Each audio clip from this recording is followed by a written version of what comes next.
En el nombre del Padre, y del Hijo, y del Espíritu Santo. Amén. Ven, Espíritu Santo, llena los corazones de tus fieles y enciendes el fuego de tu amor. Envía, Señor, tu Espíritu, y todo será creado, y se renovará la faz de la tierra. Espíritu Santo, fuente de luz, ilumínanos. En el nombre del Padre, y del Hijo, y del Espíritu Santo. Amén.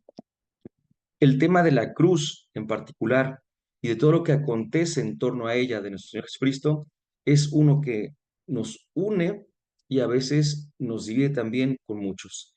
Nos une porque nadie puede negar que nuestro Señor fue crucificado, aunque algunos también hay no, se me fue la palabra, pero se van por caminos distintos, difieren, vaya, en cómo fue crucificado, ¿no? Pero nadie puede negar que Jesús cargó con su cruz y que tuvo este terrible final.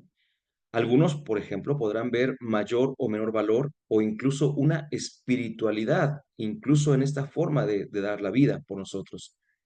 Pero a final de cuentas, este punto para nosotros es importantísimo. Como decíamos en la invitación, pues los judíos piden milagros, porque ellos se manejaban de esa manera.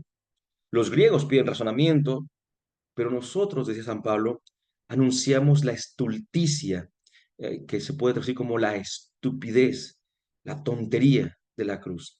Y es que la cruz, en un primer momento, tenía una dimensión, una referencia totalmente negativa, absolutamente negativa. Sin embargo, bastó que el Señor Jesucristo, como en aquella narración del famoso rey Midas, que todo lo que tocaba lo transformaba en oro, ¿verdad? Pues así el Señor Jesús ha tocado la cruz. Así como tocó la tierra y fue tierra santa, así como tocó a alguien y lo curó, así como tocó a otra persona, y todo lo que el Señor Jesús tocaba lo transformaba, también la cruz fue transformada. Por eso es cierto que podemos decir que la cruz es a cierto punto una tontería, pero no para nosotros. Para los demás sí. Aquellos que nos ven de fuera pueden interpretar incorrectamente el sentido de la cruz, pero desde dentro le podemos dar otro sentido muy diferente. Pero estamos justamente en este proceso de poder entender qué es realmente la cruz, porque tenemos que decirlo también, en un primer lugar, la cruz no fue vista ni siquiera por los cristianos como la vemos el día de hoy. También los cristianos tenían prejuicios negativos con respecto a la cruz, ¿sí? Esto es importantísimo. Daba, permítame decirlo, daba pena, daba vergüenza aceptar que el líder, el iniciador de este grandísimo movimiento, de esta hermosa iglesia, hubiese acabado en la cruz, en una cruz. Por eso tuvieron que venir varias relecturas de la cruz y evidentemente de la crucifixión. Estas lecturas han tenido un desenlace pues muy agradable para nosotros. Sin embargo, en otro sentido que no habíamos tomado en cuenta y que ahora voy a comentar, nos han dejado desprotegidos.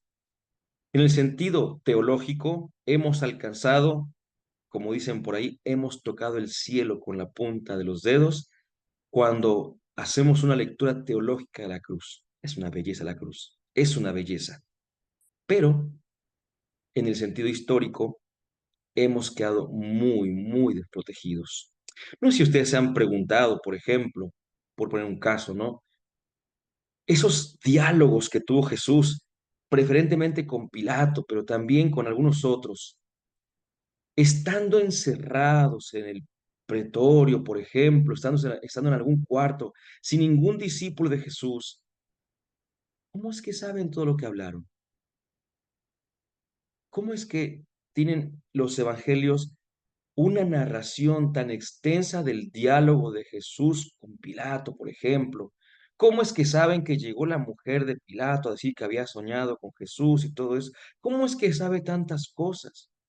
Mm, pues resulta que esto, en un primer momento, no ponía ninguna cosa sobre la mesa. Esto uno lo aceptaba y se acabó. Así fue, ¿no? Pero con el paso del tiempo, que nos hemos vuelto mucho más críticos, entonces empezamos a ver que hay cosas que, como decimos usualmente, no cuadran. Por ejemplo, ¿no? Empezamos a ver que leo el Evangelio, es otra cosa. Antes, en un primer momento, no toda la iglesia, sino solamente algunos, no toda la iglesia leía directamente la Biblia. Entonces, pues lo que sabían de la Biblia es lo que otros les decían, pero eso que otros decían ya iba con su propia interpretación también. Eso también tuvo mucho de mérito para nosotros. Pero empezamos a leer la Biblia y nos dimos cuenta, por ejemplo, que no hay ninguna Verónica en la Biblia mencionada. Nos dimos cuenta de que en ningún momento Jesús se encuentra con su madre, ¿verdad? Nos dimos cuenta, como vamos a ver un poquito más adelante, que aquella frase que muchos nos dicen de que hay que aprender a ser buenos sireneos, como lo fue aquel Simón que ayudó a Jesús, nos damos cuenta de que Simón de Sirene no quiso ayudar a Jesús, fue obligado. Entonces, como que alguna generosidad de parte suya no es cierta, ¿no? Lo que pasa es que, insisto, hemos interpretado de una manera bastante curiosa. Por eso es entonces que nosotros tenemos que volver a leer, pero ayudarnos ahora sí, tratar de apoyarnos en cuestiones históricas. Cuando entendemos la cuestión histórica, entonces el lenguaje teológico pierde la calidad de leyenda o mito que había tenido hasta entonces. Porque uno afirma cosas teológicamente, pero si no sabe por qué las afirma, eso es una invención, es una leyenda, es un mito. Sin embargo, si yo sé lo que pasa históricamente, entonces lo que afirmo teológicamente ya lo entiendo mejor, ya sé por qué lo estoy afirmando, ya sé cuál es la diferencia y ya sé por qué, ¿verdad? Alguna vez comentábamos que hay algunas películas, a mí me gusta mucho ver películas, algunas películas en las cuales alguien está en peligro y otra persona no le puede decir directamente que está en peligro. Entonces lo que hace es decirle, te odio, nunca te he amado, vete de mi vista. Y el otro se queda así como que no entiendo por qué lo está diciendo, pero pues aquí ya no me quieren, me voy. Y apenas yéndose, vemos que esta otra persona está siendo amenazada con un arma o algo así. Muy bien, qué bueno que dijiste eso para que se fuera. Y entonces, obviamente, si el que se va se queda solamente con la cuestión histórica, por así decirlo, va a decir, pues no entiendo nada. Pero si entiende el contexto, puedo interpretar mejor. De la misma forma, los pasajes del Evangelio, algunos pasajes que diríamos como los que propuse de inicio, ¿cómo es posible que hayan sabido esos diálogos? ¿Cómo es posible que hayan pues tenido en cuenta tales detalles tan interesantes?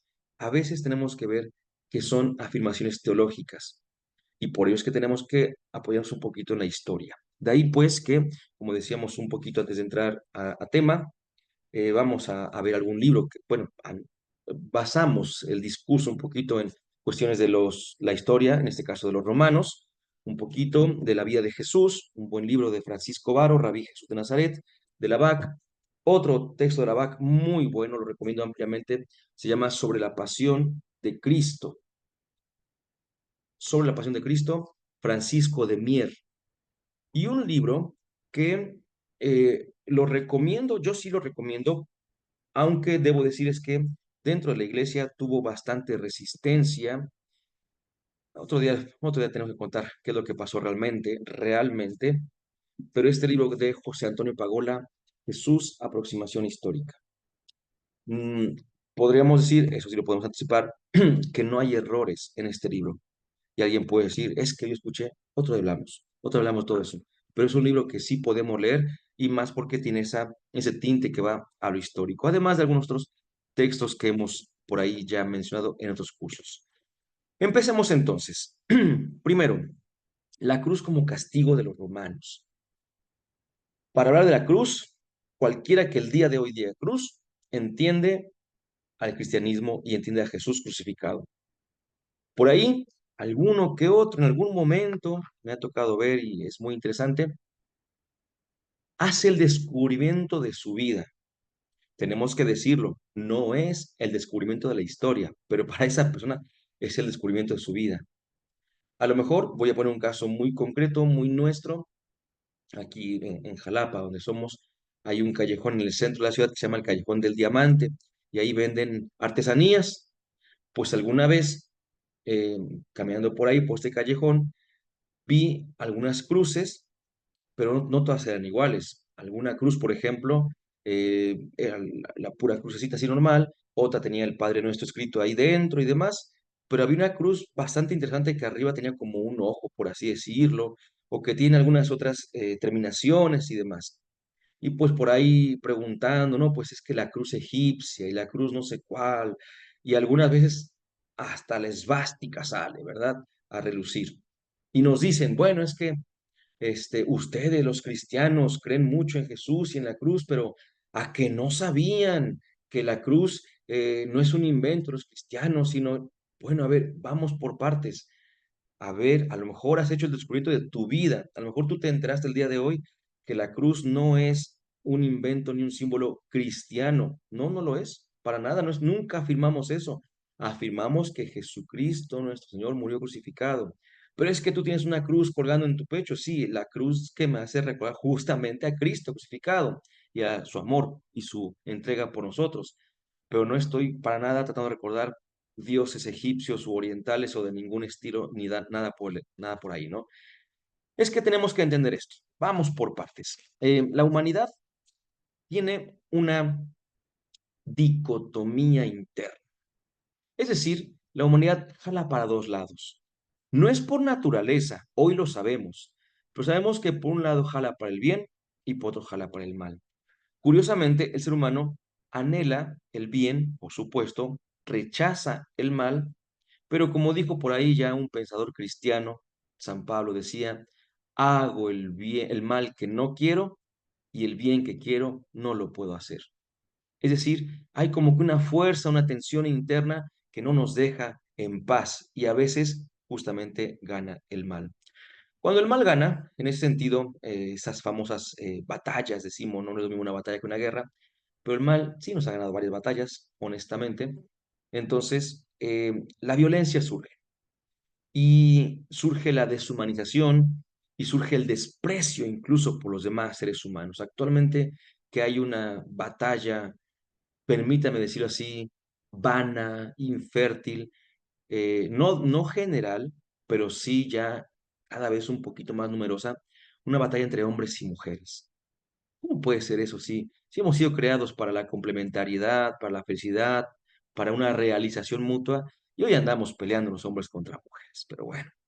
Entonces, el hombre siempre quiere conquistar, siempre quiere ganar, a nadie le gusta perder, y por tanto, en esta batalla que tenemos con los demás, cuando nos dejamos vencer por el mal o cuando perdemos esta batalla contra el mal, queremos más para nosotros y queremos que el otro se venga abajo, queremos derrotar.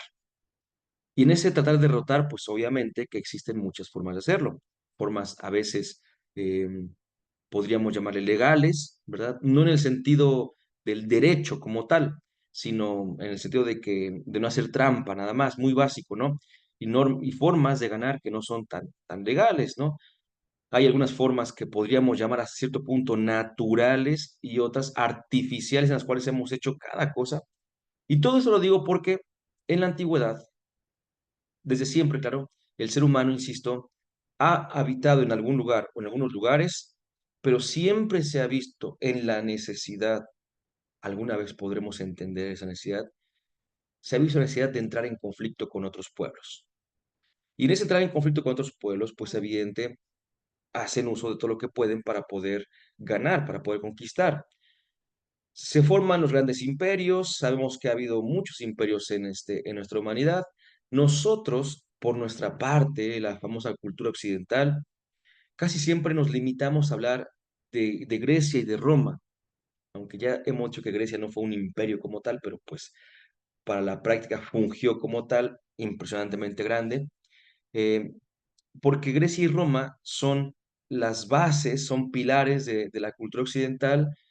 Lo que viene a llevarla a su plenitud, esta cultura, pues es el cristianismo, pero pues ahí vamos nada más, ¿no?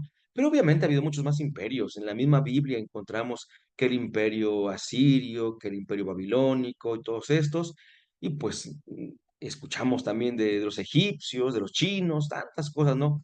Y siempre es eso, son conquistadores, siempre hay que conquistar. Entonces, como que nos vamos formando enemigos, por así decirlo.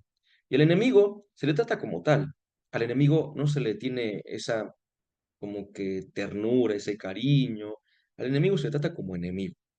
Entonces, en esas formas de pelea contra otros, pues hay maneras de vencer, pero también hay maneras, hasta cierto punto llega a haber una cierta ética que hemos visto también en películas alguna vez, ¿no? Que se libra una batalla y cuando ya vieron quién es el vencedor de esa batalla, dicen hasta aquí, no hace falta más muertes y damos chance de que cada quien recoja a sus deudos y les den su sepultura, ¿no? Y como que de momento se para la violencia, se paran los golpes, pero pues siguen los cortejos y demás. Pero no todos son así, por supuesto. Y más que algunos, pues sí, se ensañaban por ahí, escuchamos de un conquistador de la antigüedad que era temerario, el famoso Gengis Khan. Tenían miedo de tan terrible que era, ¿no? Y había otros más, siempre ha habido muchos que de verdad son para temerles. Y es que en ese sentido, repito, pues el ser humano, en cuanto a humanidad, escucha cómo lo voy a decir, en cuanto a humanidad, todavía no tenía su corteza prefrontal madurada, ¿no? A nivel persona, sabemos que allá de los 20 a 21 años más o menos, la corteza prefrontal se termina de formar casi casi. ¿Y qué es eso la corteza? Pues la que nos lleva a tomar buenas decisiones, la que limita o encausa lo que estamos sintiendo por dentro.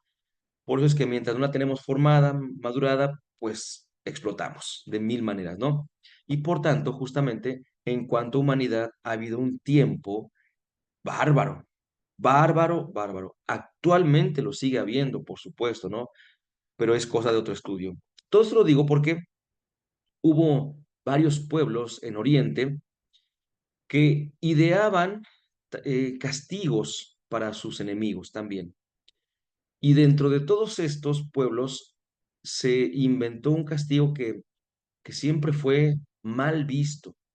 Era tan buena tortura que no se aplicaba del todo y era justamente la crucifixión. Era terrible porque quitaba dignidad en primerísimo lugar y después iba matando de una manera tan terrible, tan espantosa que pues no era cosa de todos los días, así como uno más y órale, a crucificar, no, no. A pesar de todas las cosas que al hombre se le ocurren, ¿verdad? De torturas, las famosas torturas medievales, de las cuales acusan mucho a la iglesia, hay que estudiar más historia, pero pues bueno, acusan a la iglesia de que tantas torturas medievales y todo esto, pues es que el ser humano tiene esa capacidad de inventar cosas tanto buenas como malas. Y repito, una de ellas fue la crucifixión. Los romanos conocieron la crucifixión de otros pueblos y dijeron, me gusta, me gusta. El pueblo romano, que curiosamente era un pueblo bastante permisible, a ellos les interesaba, ya sabemos, el impuesto, el ingreso, pero de ahí en fuera era muy permisivo en general. Siempre solemos decir que a diferencia de los romanos, los griegos, ellos sí arrasaban con todo, imponían su lengua, sus costumbres, sus dioses, todo. Pero los romanos, ellos decían, mira, mientras me des el impuesto, andamos bien, ¿verdad? Entonces, pues ellos vieron la cruz y la agregaron a su, ¿cómo llamarle? A su conjunto de penas capitales. Y es que resulta que los romanos tenían cárceles, pero no eran cárceles para cumplir condenas, eran cárceles transitorias, solamente mientras se les daba la condena, justamente. Y depende, obviamente, de lo que hubieras hecho, había distintos tipos de penas. Había algunas famosas penas pecuniarias, es decir, cometías alguna infracción, más o menos, y pues tenías que pagar.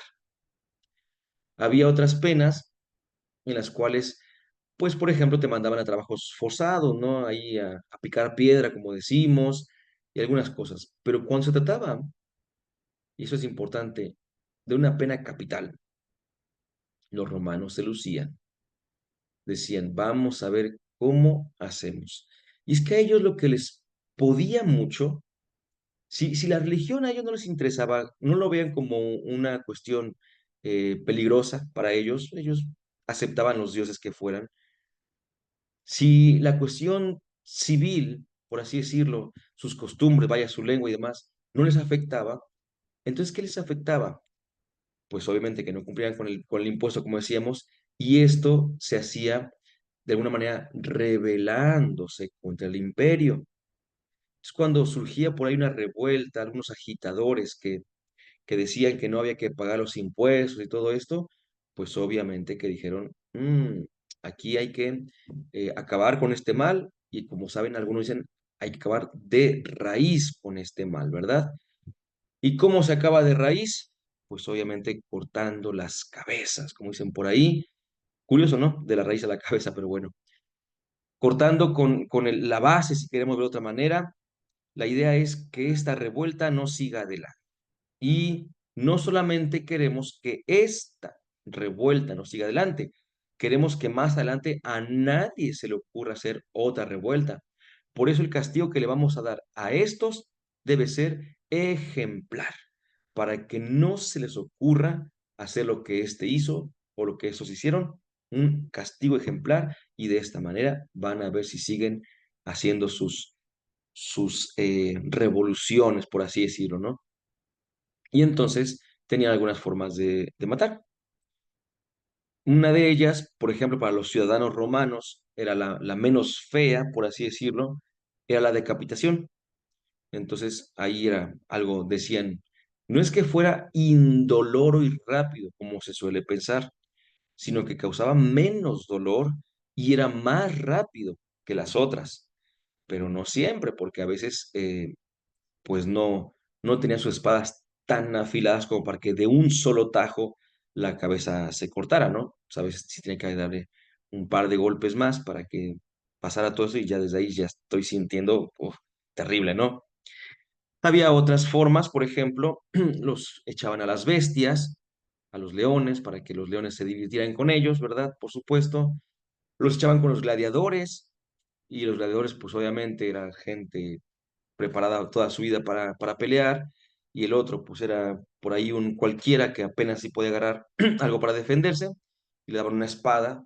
Gladiador viene de gladius, gladius significa espada, le daban una espada para que se agarrara contra el gladiador, pero ni siquiera podía cargar la espada, entonces pues era una cosa terrible, era una muerte pues casi segura, por supuesto. Los quemaban vivos, entonces eran, les digo, los romanos se ponían realmente imaginativos para castigar. Y como ya saben ustedes, porque ya se ha dicho, esta parte la hemos escuchado muchísimas veces, pues el peor sufrimiento era el de la crucifixión. Entonces, ahí es donde ellos decían, aquí sí, esto no tiene que volver a pasar jamás. Y para que vean que vamos en serio, que estamos hablando en serio, vamos a crucificarlos. De hecho, aquí de fondo de pantalla, no sé si logre ver, es un hueso del pie. Si logran ver, es en la parte de, desconozco el nombre, perdónenme, pero la parte del talón, por así decirlo, y está atravesado este hueso con un clavo, que ya está, por cierto, todo doblado también, pero está de un lado a otro atravesado un clavo, y increíblemente grande también, 23 centímetros, y muy grueso, por supuesto. Eh, y alguien puede decir, oye, pero a ver, ¿cómo no entiendo cómo lo clavaron así? Si, por ejemplo, uno piensa en Jesús, un pie, el otro pie encima y el clavo aquí de frente, ¿no? Incluso se piensa en el famoso cadalso, es este lugar donde él puso el pie y demás. A ver, tenemos muchas cosas que decir. La primera es que no contamos con una narración, estrictamente hablando, de cómo fue la crucifixión de Jesús. Sabemos que fue crucificado, pero cómo fue la crucifixión no tenemos una certeza total. Tan es así que han surgido varias hipótesis. Una muy conocida con los testigos de Jehová, que ellos no aceptan la cruz, le huyen a la cruz, no la quieren, entonces afirman que Jesús no murió con los brazos extendidos, sino puestos arriba en el madero vertical, y que ahí a él lo clavaron. Es cierto que esta forma de crucificar también se daba, es cierto, no tenemos ningún problema, pero si no tengo yo una cita bíblica o un texto no bíblico, pero históricamente hablando digno, para afirmar que a Jesús lo crucificaron de tal manera, pues tampoco lo tengo para afirmar que lo crucificaron de otra manera. No hay entonces estas bases. Ahorita vamos a ver quizá por qué lo comentan, pero para ellos Jesús fue crucificado así. Es ese esa pequeña maderita donde se se descansa, por decirlo así, ¿no? El pie no siempre se ponía. A veces el pie, o sea, tenemos que entender que en realidad eso era más para ayudar a los verdugos para poder poner al crucificado de manera que el verdugo no tuviera tanta incomodidad que para que el crucificado estuviera bien. O sea, ellos querían matarlo, querían que sufriera y que sufriera delante de todos para que los demás no quisieran hacer lo que él hizo. Entonces, esta maderita que sobresalía para poner los pies no siempre se colocaba. A veces el pie iba todo doblado para pegar en la cruz. No, les digo, no, uno dice, ay, pero ¿cómo? Pues es que ellos es lo que querían, que sufriera. Pero a veces también los pies iban uno de cada lado del madero, ¿sí? Entonces, este es un caso de esos, justamente, en donde como va a un lado del madero, no se clava aquí enfrente del pie, sino de lado, ¿verdad? Y ese es justamente un caso como el que estamos viendo ahorita, que se clavó de lado a lado. Yo lo veo como cuando subimos a una motocicleta o una bicicleta, los pies van uno a cada lado y así de allá de derecha a izquierda y de izquierda a derecha se clavan los clavos justamente, ¿no? Entonces, repito, ellos eran en ese sentido expertos en hacer sufrir. Expertos, expertos. A Jesucristo, esto que voy a decir ahora es una cosa bien interesante porque nosotros con el paso del tiempo hemos, primero, hemos divinizado, no encuentro otra palabra mejor, todo el proceso. Lo hemos divinizado. Pero ahorita me explico van a ver a qué me refiero. Le hemos quitado como que partes históricas. Ya, de hecho, hay gente que llega al punto ya no de divinizar, sino de romantizar todo, ¿sí? ¿A qué me refiero? A la pregunta de por qué mataron a Jesús, ¿sí? Y uno diviniza diciendo que la forma en la que Dios nos salvó, nos entregó a su Hijo único para que muriera en la cruz, y esta manera, estamos divinizando el acontecimiento, porque eso, en todo caso, yo no afirmo que sea así, pero si hubiera sido así, en todo caso, eso, a los romanos no les interesaría, ¿sí? Tenemos que entender que Jesús fue crucificado por los romanos. Nosotros le echamos la culpa a los judíos para empezar, ¿verdad? Pero en realidad, quienes crucificaron a Jesús fueron los romanos. Los judíos fueron los que ahora sí acusaron a Jesús, pero en ese sentido, híjole, es o sea, tenemos que ser muy discretos, por así decirlo, muy prudentes para afirmar esto, ¿no? Por eso es que Jesús tuvo como, por así decirlo, dos juicios, dos procesos, un proceso judío y un proceso romano. Pero en realidad el proceso judío es muy curioso, muy curioso, porque lo que anunciaba Jesús en realidad no era la finalidad o la razón final, sí, la razón final por la cual lo condenaron. En primer lugar, afirmamos que Jesús se declaró el Mesías y que no lo querían. Pero en realidad hubo muchos que se declararon el Mesías y no los ajusticiaban los judíos. ¿Tenía otras propuestas de vida? Pues claro que tenía otras propuestas de vida, pero entre ellos mismos había fariseos, saduceos, propuestas distintas y tampoco se andaban matando todo el tiempo. Entonces, algunas veces, hasta el día de hoy, se sigue pensando por qué los judíos mataron a Jesús. O sea, no lo mataron con lo que estoy diciendo, sino que lo acusaron con los judíos. Y la respuesta más común hasta el día de hoy, la más fuerte, es por blasfemia, porque él se hacía semejante a Dios. Pero no todos los autores están de acuerdo con eso. Es la respuesta que hoy damos. Ya ven, que dice, no, este Jesús se hace como Dios, ¿no? Sí es cierto, el Padre y yo somos uno, no sé qué tanto. Ya ven, ahí está, el ser uno con Dios, es blasfemo y por tanto tiene que morir. Pero como ellos no podían matar, dice la Escritura, entonces lo mandaron con los romanos. Pero a los romanos no les interesa si Jesús dice que es Dios. Jesús pudo haber dicho, yo soy 20 dioses y los romanos y a nosotros qué. Entonces, recordemos que es lo que a los romanos les podía mucho, y era lo del impuesto. Y entonces se cuenta que los judíos, para poder hacer que Jesús fuera asesinado, lo acusaron de no querer pagar los impuestos, de fomentar que nadie pagara los impuestos. Y ahí sí los romanos dijeron, a ver, a ver, a ver, a ver, aguántame tantito, esto no puede ser. Por tanto, ahí es donde encontramos el primer punto tan importante, ¿no? Primer punto, entonces. Los judíos no quieren a Jesús, pero como no pueden matarlo, lo encausan con los romanos. Los romanos sí tienen la posibilidad, el poder, vaya, la potestad de matarlo, pero no sabían por qué. Entonces, supuestamente les dijeron que por andar de provocador con el aspecto de los impuestos, y puede ser, puede ser. Este nuevo orden que presenta Jesús es un orden de vida, el del reino, vaya, que pues en el cual no le vas a cobrar impuesto a nadie porque vas a entender que son hermanos para empezar y vas a entender que, que la tierra no tiene por qué pagarte impuestos a ti, ¿no?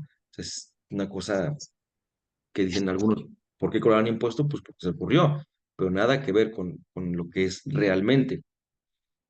Y ya lo ajustician a Jesús y le dan la pena capital y la pena más fuerte. Se entiende que hubo un pequeño conflicto, pero andamos en busca de ese conflicto. ¿Cuál fue realmente ese conflicto? Al parecer, con eso de no pagar los impuestos, Jesús abonaba mucho.